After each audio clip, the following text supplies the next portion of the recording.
training lumaban sa ring. Kaya lang iba naman kasi gumalaw yung guys eh. Makulit talaga gumalaw yun. Tanging si Barrera lang ang nakapag-decode dun eh.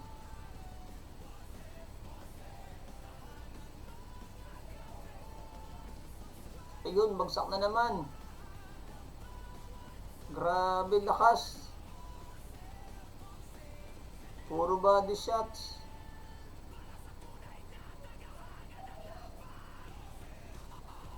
Ang tangkad pa naman nito guys, tingnan nyo, ang tangkad ni Pasiones, so ibig sabihin may ibibigat pa to. Flyweight pa lang siya dito eh. Ewan ko lang ngayon kasi 2020s lang, hindi ko lang alam kung anong weight na nilalaro nito ngayon. Pero parang ito kasi yung hindi ko alam kung ito yung last fight niya, no.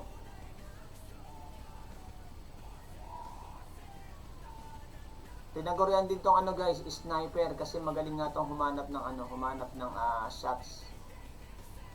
Magaling tong humanap ng butas.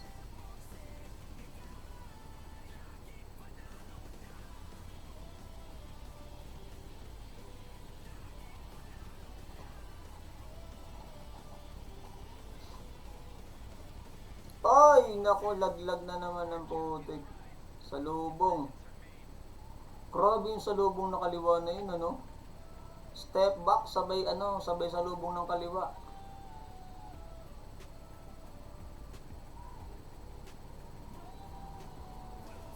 Grabe, ilang bagsak yun? 3? Sa round 1, 3 bagsak? Ayan guys, round number 2 na tayo.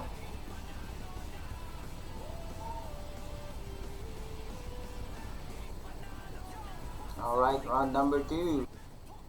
Hanggang saan kaya tatagal to? Ay, sa pool na naman. Uy, grabe naman yung kanan na yan, oh, yung over right hand na yun. Grabe sumalubong ng suntok. Maganda rin ang depensa guys ha. Kino-corner siya dito pero talagang nabitaw din oh. Nasabay ng bitaw guys kahit naka-corner oh. Maganda ang ito, maganda ang stance ni ano. Ay, sapol na naman. Grabe yung bodega, no? Grabe yung bitaw sa bodega na yon.